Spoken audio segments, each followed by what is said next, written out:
Hello everyone, welcome back to my video. Episode 15 का second part होने वाला है। और यहाँ पर एक्सप्लेनेशन स्टार्ट करने से पहले गाइज, मेरा चैनल भी अभी नया नया है, तो प्लीज़ थोड़ा सा प्यार और सपोर्ट जरूर दिखाओ। चैनल को सब्सक्राइब जरूर कर लेना ताकि मुझे भी थोड़ी मोटिवेशन मिलती रहे ड्रामा एक्सप्लेन करने में। हमने देखा था लास्ट पार्ट तक, फाइनली एक जन्म के बाद सही और क्लाव मिल गए और इन दोनों में जो भी मिसअंडरस्टैंडिंग थी वो क्लियर हो गई। तो इतना प्यारा एंडिंग के बाद अभी दिखाया जाता है सही फ्रिज में कुछ ढूंढ रही होती है। तब यहाँ पर टीवी पे एक न्यूज़ आ रहा था, माउंटेन रेसिंग के टाइम पे किसी बंदे को ऐसे गोली लगी थी तो वो हॉस्पिटल में है। और यहाँ पर उसका नाम कुछ और ही बता रहे थे न्यूज़ वाले। तो यहाँ पर ये देखती है और उसके हिसाब से तो क्ला होनी चाहिए थी। तो यहाँ पर क्ला का जो न्यूज़ था उस इन लोगों ने सीक्रेट रखा हुआ था, वो समझ जाती है। सही को यहाँ तक खींचने के लिए उसने झूठ बोला था अपने चोट निशान का। तो वो बाहर आती है और वो क्ला को ढूंढने लगती है। क्ला उसे देखता है और ऐसे स्विमिंग पूल पे जंप मार लेता है और वो बोलता है कि मैं कितना ज़्यादा रिफ्रेश फील कर रहा हूँ, चलो यहाँ आओ तुम भी। बोलता है, सही बोलती है कि तुम्हारे पैर पे चोट आई है ना, बाहर निकलो। क्या बोलता है कि नहीं नहीं नहीं, छोटी सी मोच है और मैंने बोला ना मेरे दिल के बहुत दूर लगा है चोट, तो मैं सह लूँगा। बोलता है और क्ला का रोमांस मोड ऑन हो जाता है।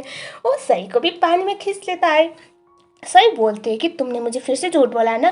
क्ला बोलता है कि झूठ, कौन सा झूठ? अरे मैंने तो सच्ची बोला था, मुझे चोट लगी थी, लेकिन मेरी हेल्प किसी ने कर दी तो मुझे ज़्यादा चोट लग नहीं पाई। सही बोलती है कि मुझे लगा था तुम्हें गोली लगी है, तुमने बोला क्यों नहीं? पता है मैं कितना परेशान थी, मैं रो रही थी सबके सामने, मुझे रोना नहीं था, फिर भी कितना एम्बैरेस फील कर रही हो अभी। तुमने मुझे झूठ बोला है ना, मैं बेवकूफ़ थी जो तुम्हारे पास आई और तुमसे फिर से बात करने लगी। तुम्हें मैंने अपनी लाइफ में एक्सेप्ट किया, पता है तुम मुझे बेवकूफ़ बना रही थी। बोल के वो ऐसे सार सा फेस बनाती है। यहाँ पर क्लाव उसे प्यार से देखता है और वो बोलता है कि मुझे बहुत अच्छा लगा तुम मेरे लिए इतना ज़्यादा वरीड हो, आई एम रियली टच्ड। बोलता है और वो बोलता है कि मुझे पता है तुम बहुत ज़्यादा परेशान हो मेरे लिए, लेकिन आई एम सॉरी, ऐसा वो बोलता है। यहाँ पर सही बोलती है कि तुमने मुझे बोला क्यों नहीं, तुम ठीक हो, मुझे इतना ज़्यादा बुरा लग रहा था, तुम मेरे साथ ऐसे खेलना कब बंद करोगे, मतलब ऐसे मजाक करना, ऐसा वो बोलती है। और यहाँ पर वो बोलती कि क्या मैं तुम्हारी बातों पे भरोसा कर सकती हूँ क्या? यहाँ पर ये बोल के वहाँ से चली जाती है स्विमिंग पूल से। आज तो क्लाब बड़े खुश था क्योंकि उसकी गर्लफ्रेंड, उसकी वाइफ इतना ज़्यादा प्यार दिखा रही थी, इतना ज़्यादा कंसर्न थी उसके लिए। हर किसी को अच्छा लगना नॉर्मल सी बात है। नेक्स्ट सीन में दिखाया जाता है क्ला सही को कहीं जाते हुए देखता है बैग पकड़ के। वो पूछता है कि कहाँ जा रही हो? सही बोलती कि तुम जैसे इंसान ना अकेले रहो।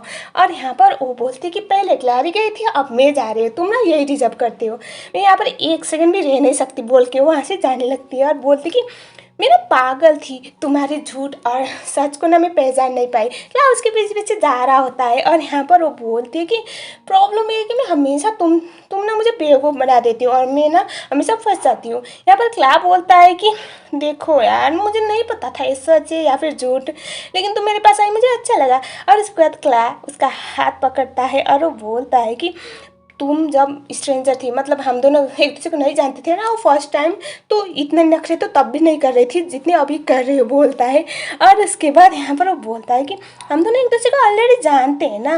और यहाँ पर सही बोलती है कि हाँ, अभी मुझे ना डर लगने लगा है, मैं तुम्हें जानती हूँ तो अब मैं और भी ज़्यादा डरने लगी हूँ। बोलती है यहाँ पर क्या बोलता है कि प्रॉमिस यार, अब से मैं तुम्हें कुछ भी नहीं छुपाऊंगा, कुछ भी झूठ नहीं बोलूँगा, जो भी ऐसा है वो। बोलता है सही बोलती कि तुम मेरे साथ सिंसियर रह सकते हो ना। क्ला बोलता कि हाँ ठीक है, इसमें कोई प्रॉब्लम नहीं। और उसके बाद क्ला उसके काफ़ी करीब आता है और वो बोलता है उसके चिक्स पे ऐसे किस करते हुए, तुम मुझे बहुत अच्छे से जानती हो। और उसके फोरहेड पे किस करता है और बोलता है कि तुम्हें मेरी सारी सीक्रेट पता है ना। और उसके बाद उसके गाल पे फिर से किस करता है, बोलता है कि तुम तो मेरे बारे में सब कुछ जानती हो, क्या सच में नाराज हो अभी भी? तो यहाँ पर सही मान जाती है। ऐसे क्ला को बहुत सारे तरीके आते हैं सही को मनाने के लिए। सही सच बोलती है, उससे वो हमेशा, मतलब उसके सामने वो तो ज़्यादा देर नाराज रह नहीं सकती है।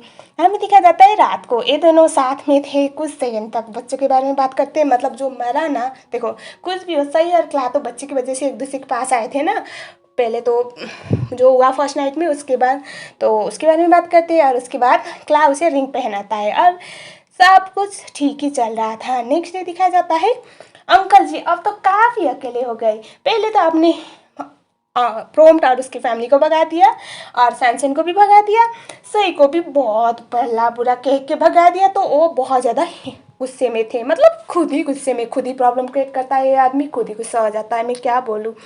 और उसके बाद सैनसन के पास जाके ना वो अंकल बोलते हैं कि मतलब सई के पापा, अगर सई आज क्लास में मिलने गई है और वो दोनों फिर से एक हो गए ना, तो हमारे लिए बहुत अच्छी बात है। हमारे शेयर सब कुछ वापस आएंगे और होटल के लिए बहुत फ़ायदा होगा। उस टाइम पे ना तुम मतलब सैनसन जो सही के शेयर है ना, सही के नाम पे सब कुछ बेच दो और मुझे लॉयल्टी प्रूव करके दिखाओ, मतलब तुम अभी भी मेरे लिए सिंसियर हो, ऐसा आप बोल देते हैं। यहाँ पर मैं भी सैनसन वो करने वाला था। हमें दिखाया जाता है अंकल जी गाड़ी से बाहर आते और सैनसन ड्राइवर वाले सीट पे ऐसे जाने के लिए गाड़ी से बाहर आके फिर से ड्राइवर सीट ओपन करता है तो गाड़ी ब्लास्ट हो जाती है। एवरीवन वाज शॉक्ड, आखिर ये किसने किया। देखो गाइस, प्रॉब्लम क्या थी ना, हो तो कुछ भी जाए सही के पापा को, लेकिन सबसे बड़ा ब्लेम किस पे जाने वाला था, ऑब्वियसली जमाई पे जाएगा, क्ला पे जाने वाला था। और यहाँ पर अंकल जी के तो ऑलमोस्ट सीथरे उड़ गए थे लेकिन बच गए, और उनके नाक से खून आ रहा होता है, कान से खून आ रहा होता है, और वो बस बेहोश तक हो गए। ये इतने ज़्यादा सीरियस नहीं हुए थे जिस तरह से मिस्टर सैनसन हो गए थे, और टाटा बाय बाय हो गए। हमें दिखाया जाता है सही और क्ला को, बेचारे को तो पता ही नहीं कौन सी प्रॉब्लम उनको हेलो हाय बोलने आने वाली है।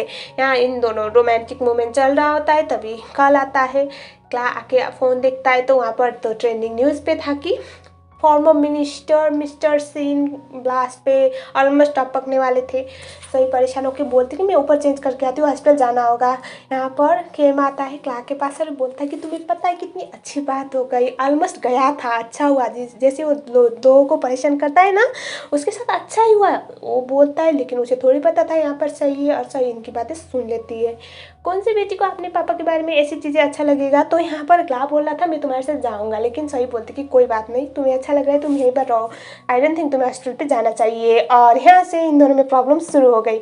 यहाँ पर हॉस्पिटल पे जाने के बाद लिता थाइन थे, थाइन बोलता है कि मैंने तुम्हारे लिए एक अच्छा लॉयर ढूंढ लिया है डिवोर्स के लिए। और एक बात याद रखना, इस चीज़ में अगर क्ला इन्वॉल्व है तो आई डोंट थिंक सही तुम्हें उसके साथ बैक होना चाहिए, मतलब ऐसा हस्बैंड तुम्हें नहीं चाहिए, ऐसा वो बोल देता है। सही एक और लेवल मैनिपुलेट हो गई। घर पे आए, यहाँ पर क्ला ऑलरेडी बहुत परेशान था कि एक न्यूज़ देखता है और वहाँ पर बोलता है कि जो गाड़ी ब्लास्ट होने के लिए यूज़ किया गया था ना, वो तो मिस्टर सिंह का गाड़ी था ही नहीं था। कौन हो सकता है जिसकी वजह से उनकी गाड़ी ब्लास्ट हो गई, मतलब ऐसे टारगेट किया, और तुम्हें तो पता है ना तुम पे ब्लेम आएगा। क्ला परेशान था, और ये ब्लास्ट की वजह से ना होटल के शेयर प्राइस फिर से डूबने वाली थी, और इस बार क्ला भी बचा नहीं सकता था, ऐसा बोला गया था। ऐसा केम भी बोलता है। और उसके बाद यहाँ पर ना हमें दिखा जाता है एशिया सही के घर पे आई हुई होती है, और वो बोलती कि तुम्हें लगा वो तुम्हें इतनी आसान से माफ़ कर देगा, और तुम कितनी भोली हो पता है, मैं उसे जानती हूँ, मैंने 7 साल तक उसकी आंखों में जो नफरत की भावना है ना वो देखा है।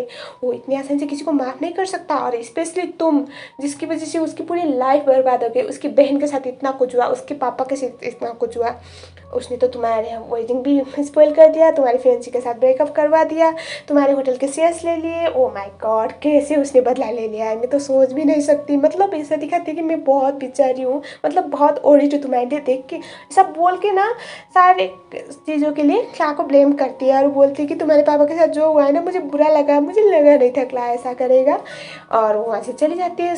यहाँ पर हमारी सही फिर से मैनिपुलेट हो गई, और इसके बाद हमें दिखा जाता है क्ला सही को कॉल करता है। वो परेशान था, वो बोला था कि तुम्हारे पापा कैसे, लेकिन सही अब तक मान चुकी थी कि ये सब उसकी वजह से हुआ है। और वो बोलते हैं कि पता है मुझे यकीन आ ही नहीं रहा, मैं किस पे भरोसा करूँ, मुझे ना इतना ज़्यादा डाउट लग रहा है, मैं श्योर हो ही नहीं। यहाँ पर वो बोलते कि तुम क्या बोल रहे हो, तुम्हें लगता है कि मैंने किया है। सही बोलती कि तुम मेरे पापा से नफरत करते हो ना, मेरे पापा को हेट करते हो ना, तुम्हारा ये प्लान था ना, मौत तो मेरे पापा के लिए बहुत आसान चीज़ होगी, तो पहले तुमने उनके होटल ले लिया और उसके बाद इस तरह से हॉस्पिटल तक पहुंचा दिया बम ब्लास्ट करवा के, ऐसा वो बोलने लग जाती है। क्ला तो बहुत शौक में आ जाता है, मतलब कहाँ की बात कहाँ पहुंच गई।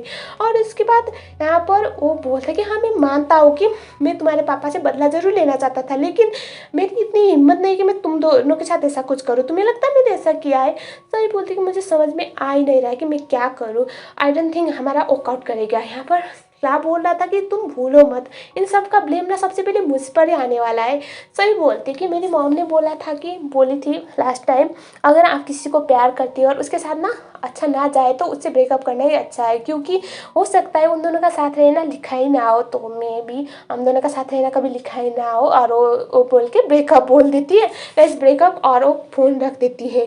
बेचारा क्ला तो समझ ही नहीं पाता कि क्या हो गया। नेक्स्ट डे हॉस्पिटल पे क्ला सही से मिलने जाता है, लेकिन यहाँ पर भी गार्ड्स उसे रोक लेते हैं अंदर। मिस्टर सिंह उठ तो गए थे, लेकिन जिस तरह से उठे थे ना दिमाग खराब हो जाता है, क्योंकि अभी भी वो क्ला को ही गालियाँ दे रहे होते हैं। और उसके बाद सही अब ना श्योर हो गई थी कि मेरे पापा के साथ जो भी हुआ है वो इसी की वजह से हुआ है। सही बाहर गाड़ी में आती है तो वो गाड़ी के बाहर एक लेटर देखती है। लेटर पे जो फ्रस्ट्रेशन क्ला का था ना वो नेक्स्ट लेवल का था। तो मैं एक एक लाइन पढ़ के बताती हूँ आप लोगों को उसने क्या लिखा था। मेरी लाइफ को ना इतना स्मार्ट बनाने के लिए थैंक यू सो मच। तुम्हारी वजह से मुझे पता चला कि एक लड़की कितनी ड्रामेटिक हो सकती है। तुम हमेशा अपसेट हो जाती हो, हमेशा मुझ पर डाउट करती हो, मुझ पर भरोसा तो बिल्कुल भी नहीं है। तुम ना प्रॉब्लम को कॉज करती हो, प्रॉब्लम तुम खुद इनवाइट करती हो प्रॉब्लम्स को, और तुम्हें आदत है प्रॉब्लम से भागने की। और यहाँ पर तुम्हें तो मुझसे ब्रेकअप करने के लिए भी वीडियो कॉल का इस्तेमाल किया, तुम्हारी हिम्मत नहीं थी मुझे फेस टू फेस आके ये बोलने की। मुझे बहुत अच्छा लगा कि तुम ये जान नहीं पाई हमारा बेबी बॉय था या फिर बेबी गर्ल, मतलब जब हमारा बच्चा होने वाला था वो गया ना, क्योंकि शायद उस टाइम पर भी तुम अपनी प्रॉब्लम पे जूझ रही होगी, दूसरों की चीज़ के लिए तुम कहाँ इतना टाइम निकाल पाई होगी, ऐसा वो बोल रहा था। और यहाँ पर वो बोलता है कि तुम्हारी प्रॉब्लम ये है कि ना तुम बहुत बेचारी एक्ट करती हो हमेशा, और यहाँ पर तुम ऐसा सोचती हो कि तुम्हारे जो आंसू है ना वो सब कुछ नेगोशिएट कर लेंगे, सब कुछ ठीक करेंगे। तुम अपने आंखों में आंसू लेके ना सब कुछ सॉर्ट आउट करने की ट्राई करती हो।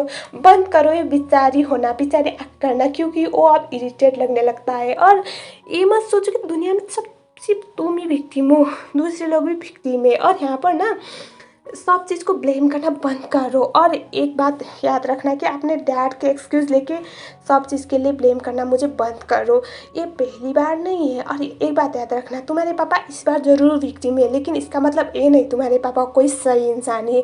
उन्होंने हम दोनों को बहुत बार हर्ट किया है और एक फैक्ट है, तुम इस चीज़ को तो एक्सेप्ट कर ही नहीं पाती। तुम्हें बस अपने पापा के ऊपर भरोसा करना होता है, और तुम भी ना बिल्कुल अपने पापा की तरह हो। और यहाँ पर वो ये बोल देता है कि तुम अपने पापा की तरह ना पूरी लाइफ अकेले रहने वाली हो, क्योंकि तुम्हें तो आदत नहीं दूसरों की कदर करना, दूसरों की फीलिंग की ख्याल रखना। और यहाँ पर वो बोलता है कि थैंक यू सो मच मेरी लाइफ को ऐसा बनाने के लिए और मुझे इतना कुछ बोलने पे मजबूर करने के लिए। और यहाँ पर वो बोलता है कि ये भी लिखा हुआ था, मैं अभी हमारे पास इसे गंवाने के लिए कुछ है नहीं। और सही यहाँ पर फ़ोन उठाती है और क्ला को कॉल करने की ट्राई करती है, लेकिन उसे हिम्मत हो ही नहीं पा रहा था। यहाँ पर वो बोलता है कि मैं तुम्हें बस इतना ही दे सकता हूँ, तुम बोले थे मुझे सिंसियर बनो, तो मेरा सिंसियरिटी यही था, मैं इससे ज़्यादा झेल नहीं सकता, ऐसा उसने लिखा हुआ था। और यहाँ पर ओ बोल ये भी लिखा हुआ था कि पता है तुम्हारी वजह से ना इस टाइम पे जब मुझे किसी ने छोड़ दिया, किसी ने मुझे अबाउंड किया ना, तो मुझे बुरा भी नहीं लगा। और यहाँ पर वो बोलता है कि पहली बार मेरा जो फीलिंग गया ना तुम्हें लेकर, मतलब तुम्हारे लिए मैं जो फील करता था ना वो मेरा गया, और मैं बहुत रिलैक्स फील कर रहा हूँ।